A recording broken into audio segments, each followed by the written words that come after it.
There are 25 lakh students who attempted NEET, National Entrance Cum Eligibility Test, the one exam for medical students, for students who will get into MBBS and other medical streams. 25 lakh students wrote the exam on May 5th. How many seats are available? In the country, there are 1.2 lakh medical seats available. 1.2 lakh medical seats, 25 lakh students trying for the exam, trying for those 1.2 lakh seats. That means 1 out of 20 applicants will get a medical seat. 15 lakh students wrote JEE exams. It happens in 2 sessions, one in January and one in April. So 15 lakh students across the country wrote this exam, wrote the JEE exam, Joint Entrance Examination for admission to high technical institutions of premium quality. There are 55,000 seats available in all the premier institutions of the country put together, IITs, NITs, IIITs and GFTIs. IITs are Indian Institute of Technology. NITs are National Institute of Technology. You have one in Meghalaya also in Shillong, NIT Shillong. IIITs are Indian Institute of Information Technology. GFTIs are government funded technical institutions. These institutions provide superior quality technical training. So the students who go into engineering into these institutions will become better engineers, will become good engineers compared to those who go into other engineering colleges. So competition is there. There is competition for NEET and JEE, but is it difficult for competition to be broken? Can we not break this competition and increase our chances of success? Now one more question. Is it easier for people who take coaching from the best institutes of the country to crack these exams? Does coaching from the so-called best institutes of the country help a student crack these exams? Do well in these exams? Yes or no? Do you feel because you don't have access to coaching from the top institutions in your place, it might be difficult for you to do well in these exams? So, one thing you need to know, these exams are competitive, there is competition for these exams, but what has been made about these exams is, the exams are made to appear more difficult than it is actually. Why should we do it? Why should it be done? There is money in education. There is huge money in competitive education. The money makes people make the challenge appear very big. If as a businessman, if I make you feel something that you want is very difficult to get it, and I am the one who can help you get it, then I have a business. So, creating the need for something and making people feel compelled to get that by paying money is a business model. There is competition for NEET and JEE, no doubt, but the difficulty level of the exam is made out to be so much that every student feels that it is impossible for them to do well in the exam by themselves. Now, when I start feeling as a student that it is not possible for me to do well by myself, then I will start looking out for people who can help me. When I start looking out for people who can help me, what comes to my mind first? Which institution I will remember first? The one which has advertised so much that it is the best institution. Hundreds of crores, thousands of crores go into advertisement of the respective coaching. That is why if I ask you, which institution got the first rank in last year's JEE exam?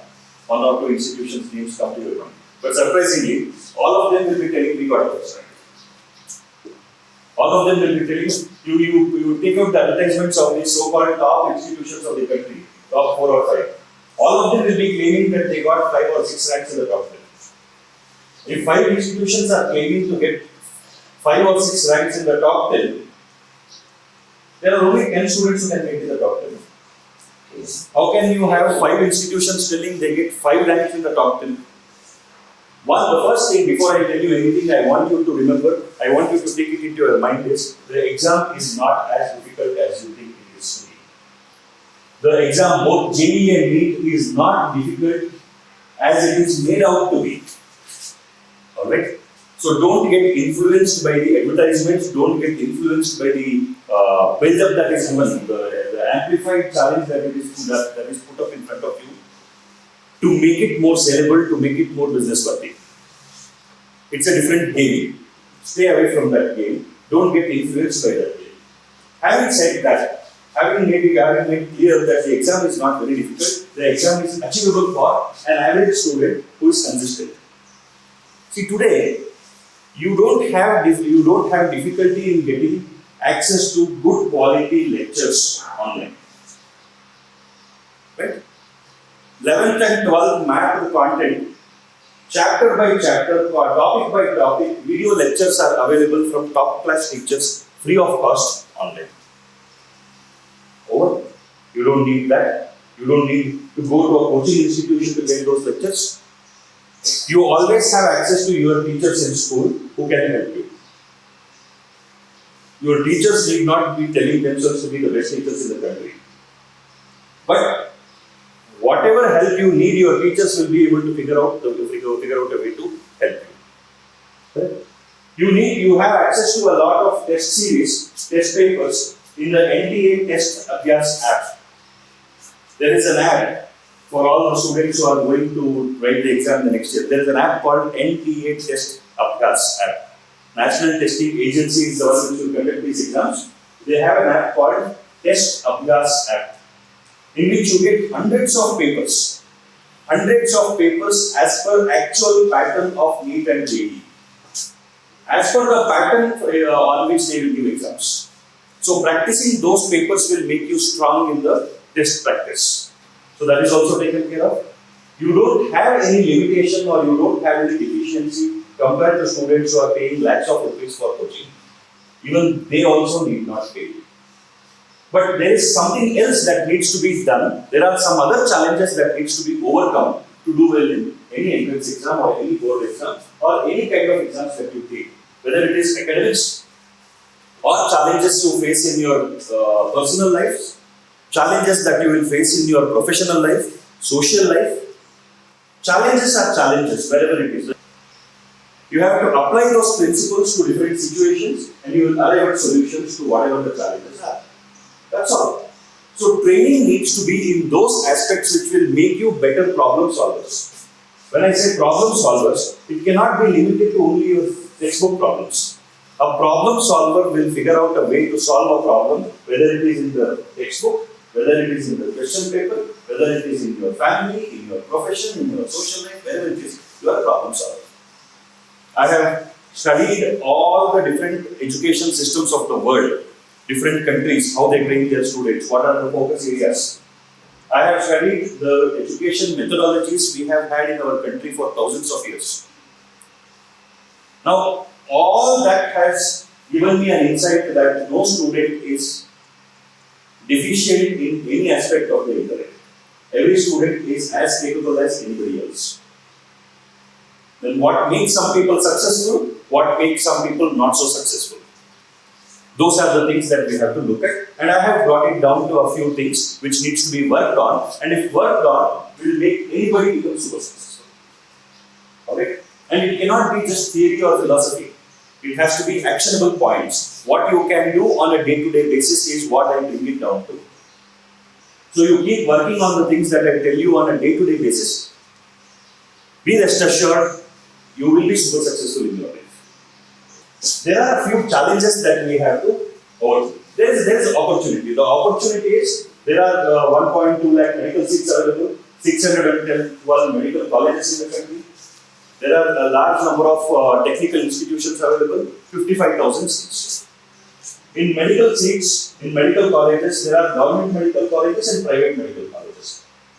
Government medical colleges will have to put 15% of their seats into an All India quota. All India quota is a pool of seats consisting of 15% seats from all government medical colleges, from which any student from any part of the country can take a seat. The first challenge is, as we know, competition. There are large number of students who are writing these exams. How do we beat that competition? One thing you need to understand is, all 25 lakh students who are appearing for NEET are not students who are serious about their preparation. They are applicants. They are applying for the exam. but they are not a part of the quality competition. Quality competition in any competitive exam will be about 20 to 25% of the people. So out of the 25 lakh students, about 5 to 6 lakh students are sincere.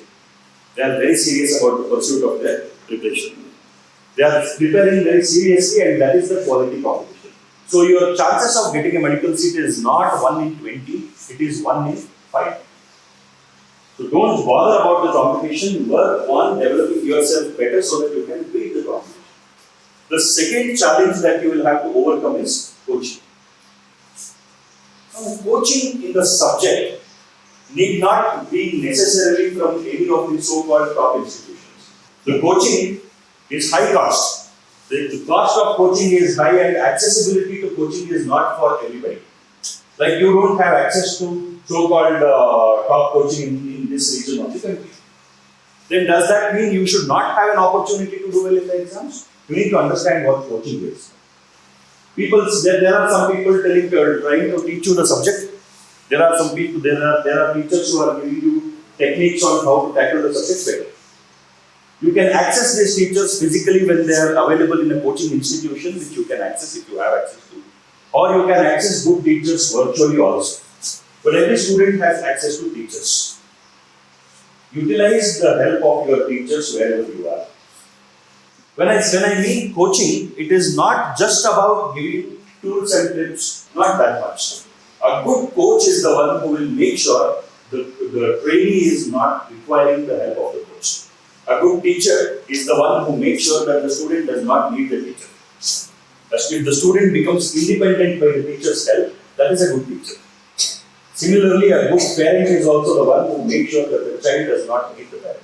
So more and more dependency. If you have more dependency on your teacher, then the teacher is not doing the good job. If you are continuously feeling the dependency on your parent, your father or mother, they are not doing a good job. It feels good to support the child. It feels good to always protect the child. It feels good to always support and protect the student. Trying to make sure that the student does well. But too much of hand holding is more dangerous than beneficial. It's more harmful than beneficial. So, coaching should be oriented towards making a student self-learners, better self-learners. Motivation. See, can you do any work continuously at the same intensity? Have you ever done 15 continuous days of studies like you wanted to study? Has it happened any time? People are telling you to study every day, 6 hours, 8 hours, 10 hours, 12 hours. Every day, you should not miss even a single day. They also will not allow it. It is impossible for anybody to continuously do what they want to do to the extent they want to do without a break. Not possible. The motivation for a human being keeps going up and down, up and down, up and down. Don't feel guilty about not having been able to do things that you wanted to do. Nobody has done it. Nobody has done anything that they wanted to do to the extent they wanted to do. Everybody has fallen short of everything that they wanted to do, including people who are super successful. So don't have any guilt. No regret, no repentance. That's all. Don't keep falling into the loop of regret and repentance and make your mind a pool of worries. No need. You will fall down, rise up. The story of any great person on this planet is always a story of failures. Everybody who has done anything great on this planet has always faced more failures than success. But the difference between somebody who is successful and somebody who fails is the person who is successful does not stay down, he rises up. They fall, they will pull themselves together, they will rise up again, and they continue to walk. You have to keep walking. You have to keep walking no matter how many times you fall. Get up and walk. You could not study today, resolve to do better tomorrow. Don't start your day with regret. Oh, I did not study yesterday.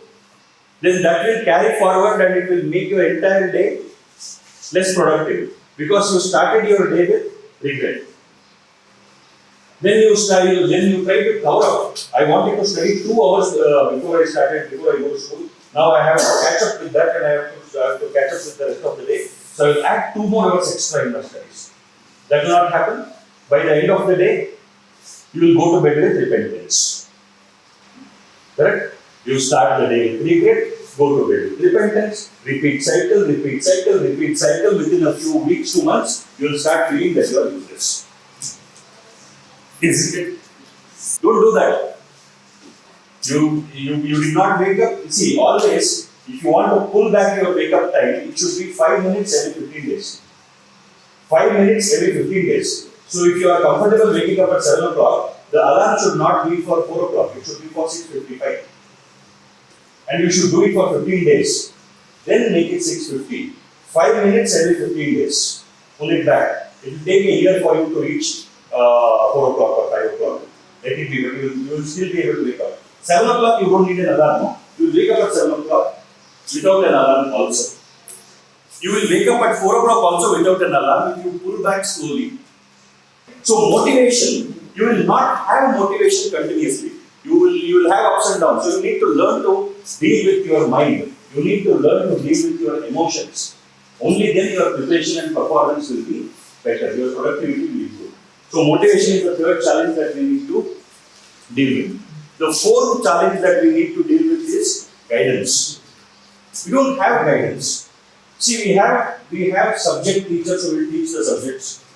We will have people who will tell us how to prepare, what books to study from. But guidance is required for us to work on our mind, work on our emotions, overcome our fears, overcome our anxieties.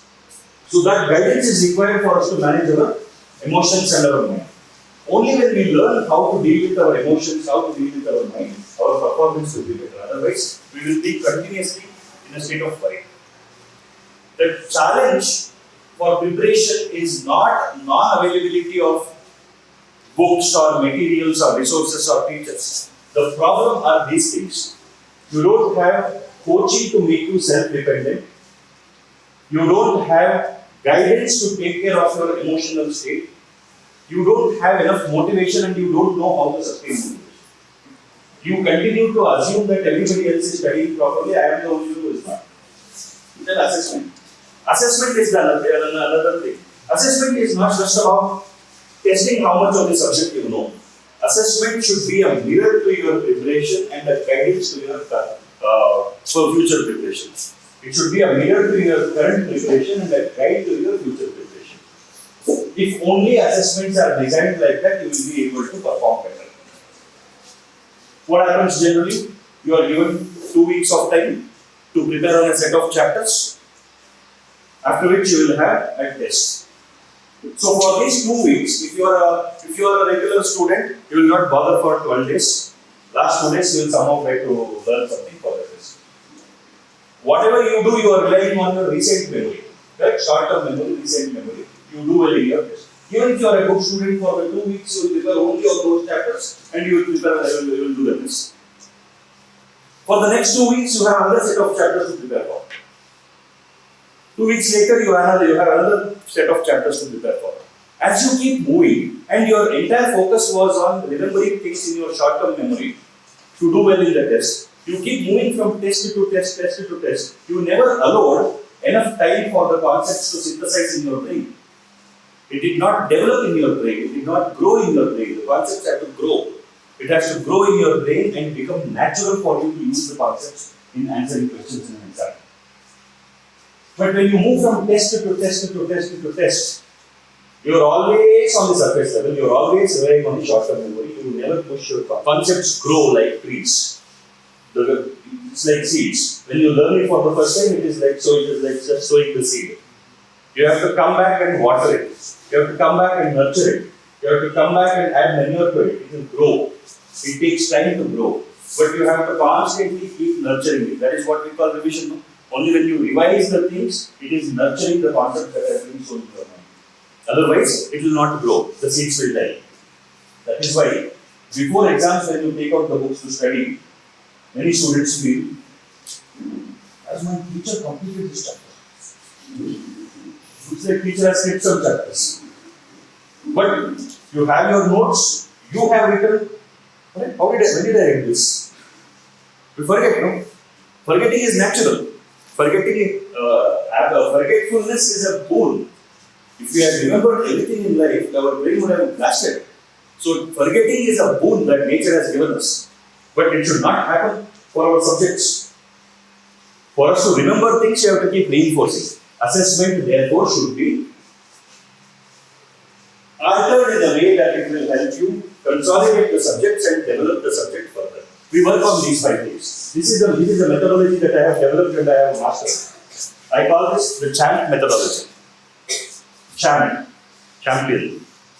This is a methodology which will not create champions. It is a methodology which will remind champions that they are champions. You are already champions.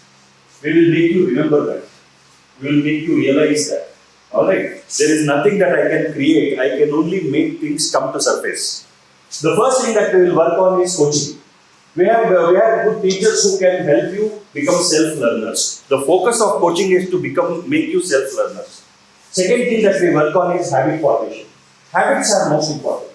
Whether it is studies, whether it is your life, any aspect of life, good habits will take you to good success.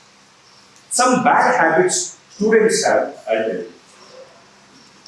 Reading with some background music on. See, mind focuses on what is interesting. If there are 2 things parallelly available for the mind to focus on, it focuses on the more interesting thing. What is more interesting, the book that you are studying or the music that is playing?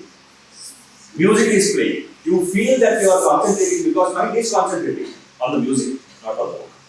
So you experience a sense of concentration, focus, but on the music. Second bad habit, eating while studying. Another bad habit, variety of postures while you study. You lie down on the bed. While studying, you realize how far your legs can stretch. You lie down with the backrest to your head on the bed, and half an hour whether you have studied anything or not, but your neck will start hurting. So, sitting in different postures and studying, talking while studying, having people around while studying, all of these are bad habits. There is something called situational memory in psychology. Situational memory is in a similar kind of a situation, what you have registered will be recalled. Like let's say something happened in the classroom. And you are outside. That is the place of registering that information in your brain.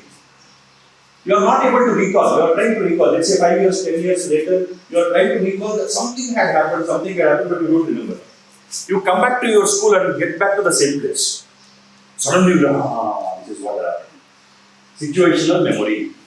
When the conditions during recall are created like the conditions when it was registered, the recall is better. You have to reverse that.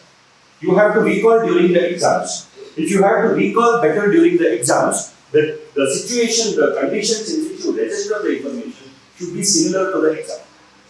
You should sit like you will sit in the examination hall while studying.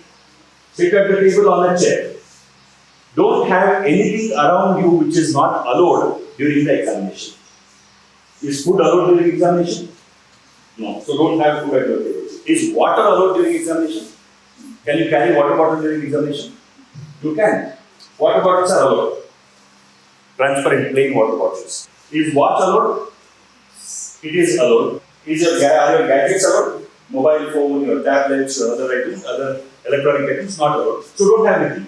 Can people talk when you are in an examination hall? No, they cannot talk. So create the situation in your study room similar to the examination hall. That will help you remember things better and recall things better in the examination hall. Habits.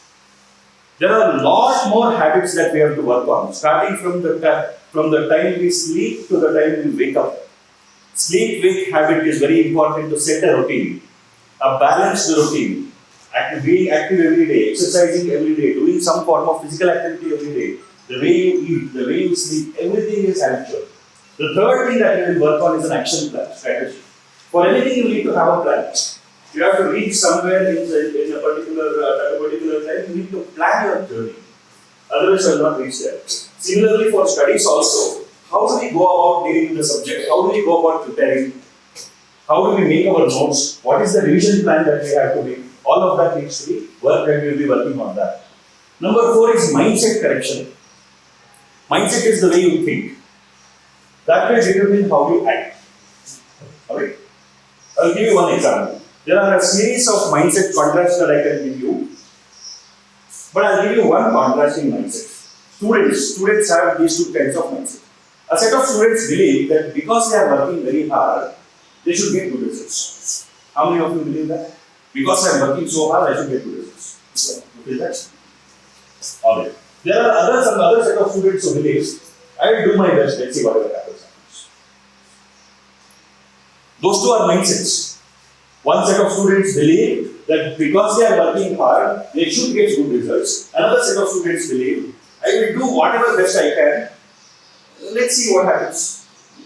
Not bothering about results. Attaching an importance to the outcome and linking it to the effort. Detaching the outcome from the effort. Two sets of mindsets. Who do you think has highest chance of success? The first person or the second person? First person. Because you are told that you have to aim for something. If you aim for the stars, you will at least reach the moon. All these things have been told to you, no? Now, what is the problem with that mindset? I tell you. Every year during exams, every student feels that this year was bad. Next year onwards, I will make sure that I will study from the first day. Does this happen? Especially during the exams. When you see the question paper, the first few minutes you feel you will fail, and somehow you will start writing one or two questions. At least passing marks I should get. Start writing some questions, answering some questions. But by the end of it, surprisingly, you have answered more than what is required to pass. And you somehow get good marks. You go and thank God profusely. God, you saved me this time. Next time I will not give you this chance. I will make sure that I will study from the first day and I will be well prepared for the exam next year. You do that? Right? Well, that is the case with most of the students. Some not very brilliant students who study every day will not have that kind of situation. But next year also, what we do, we start the year with that kind of a josh. We will go early to collect books. We will collect all the books. We will be with a lot of enthusiasm binding those books, wrapping those books in all brown paper or whatever is your practice. The first few days, be in line with what is going on. The teacher is teaching you, are completing those studies. Somewhere in the first month, by the end of the first month and the beginning of the second month, there will be beginning of some lag. What is going on and what you are catching up, there is a lag. The gap starts widening, and before 3 months you will start realizing there is too much to cover. And 3 to 6 months you will try to cover it up. 6 to 10 months you will just give up. 11th month, exam is coming. You somehow have to pass. Again restart. Again during exam fail, I will fail. After exam, one time. This is a cycle that continuously goes on and on and on and on. Why this happens is because initially in the first month, you decided to study properly. And you also did. And by the end of the first month, you started feeling, because I am putting in so much effort, I should get good results. I should be the topper of the school this time. I should be the state topper this time. By 3 months when the lag starts happening, your mind will start telling, if you are continuing to do like this, you will not be the topper. Anxiety begins, and anxiety will not let you study for the next 2 or 3 months. And by 6 months, the mind will tell you 100% sure you will not be able to top. And because you had attached importance to the outcome, you will start reducing your effort. Effort starts going down. And inevitably you have to study for exams, therefore you study for exams 1 month before the exams. But if you have the mindset of, I will try to do what best I can do every day. And whatever is the result, you will see. I will be happy with that. Then you are not attaching any importance to the outcome, you are committing to the process, which is very, very important. In that case, when there is a gap, when there is a lag, you will still try to do what best you can do today. You will not bother about whether I am able to cover the gap or not. I will put in my best effort. How much ever is done, done. Okay, that's really happy. Keep doing this. The ones who do not attach too much importance to the outcome, but are very committed to the process, are more likely to do better than the ones who fix an outcome and then try to work towards it. Fixing an outcome and trying to work towards it creates more anxiety because every day you will start comparing your effort to that outcome and feel that whether it is enough or not. No. This is an important mindset. And another mindset that you have to know, which people have, you know sheep, and you know ram. Sheep and ram. Ram is the one with the horns and it's used for fighting. Sheep and ram mindset is there. Both of them, let's say sheep is on one side and ram is on one side. You start moving towards the sheep takes a few steps back. You start moving towards the ram also takes a few steps backwards. You further advance towards the sheep is going backwards to run. It is waiting to see when to run. You advance further towards the ram is looking at you. Are you sure? Do you want to do this? Think again. You will regret it later. Then you start running towards the sheep will run away. You start running towards the ram, it will take one step back and launch at you and come and break your wrist. This is the two contrasting mindsets that people have towards problems. A lot of people, when they are faced with problems, they are trying to escape from the problems, run away from the problems. That is sheep mindset. The ram mindset is people, when they are faced with problems, they will try to take a step backwards to observe the problem, understand its dimensions, and then go head on towards the problem to be taken. So mindset is very important. I can give you many more such wonderful examples of different. So we need to work on mindset. Unless you work on the right mindset required for success in any pursuit, you will not be able to achieve success.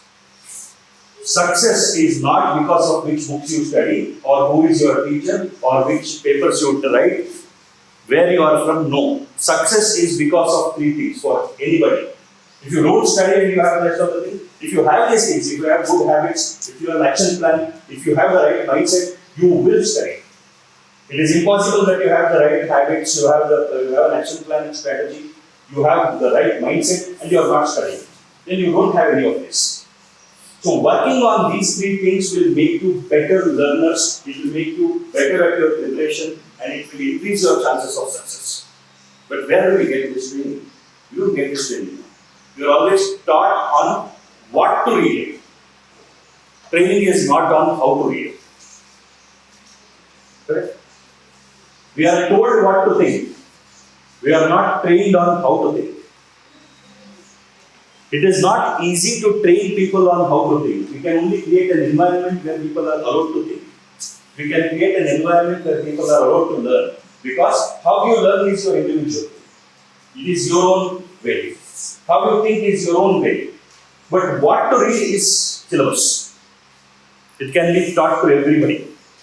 That is why what you get in a common system is what everybody can be given.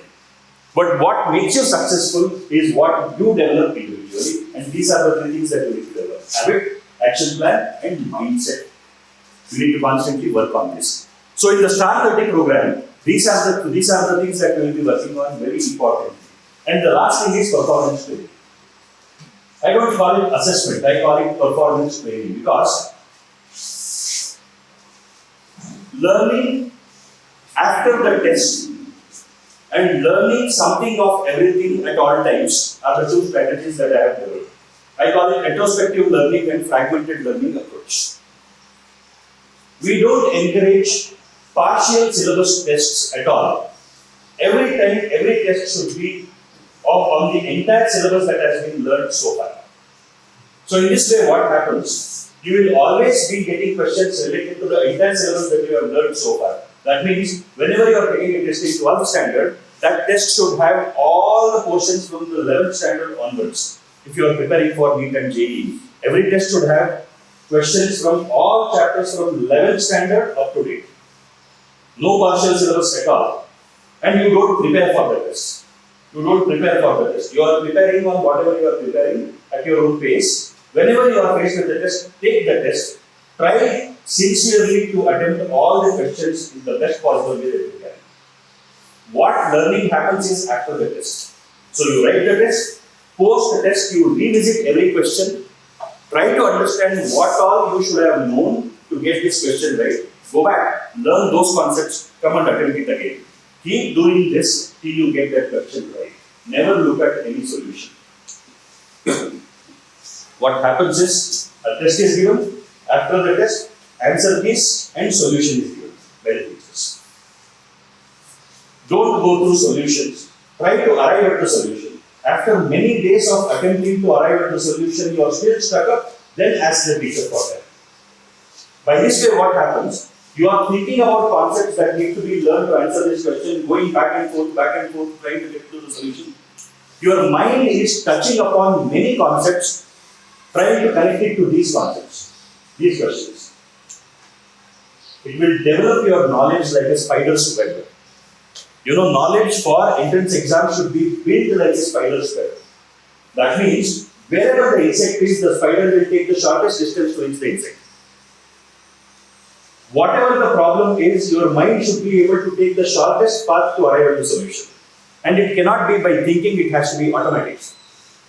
When you look at the question, you should not be thinking like which all concept should I use, which formula should I use, or which this question involves which concepts. No.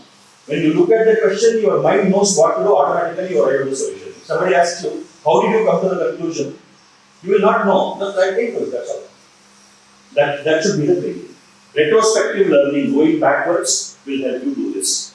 So you take the test, post-test analysis, make notes on the basis of what went wrong, what logic was wrong, all of those things, corrected one should be your notes. Revise that notes and take another test. Don't prepare from your study material or the entire syllabus before you take the test. Your revision material before you take the test is only the notes that you have prepared.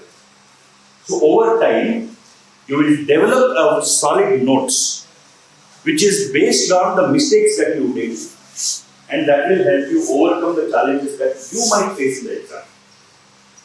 So the notes cannot be the same for everybody, because what somebody is facing difficulties in may not be the same topics in which somebody else is facing difficulties. So you should build your notes. On what basis? It should be based on the mistakes that you commit. If you are afraid to take up that test without preparation, how will you be able to build on your learning?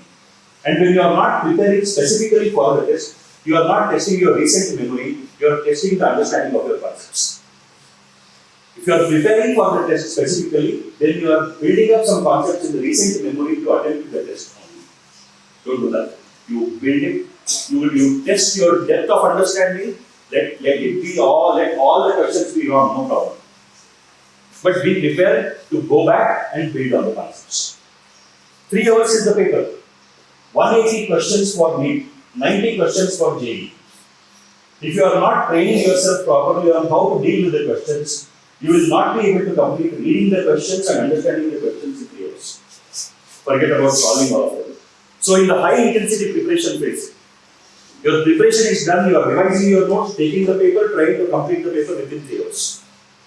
Understanding how to tackle the papers. So timed attack of the paper, timed approach to solve the paper.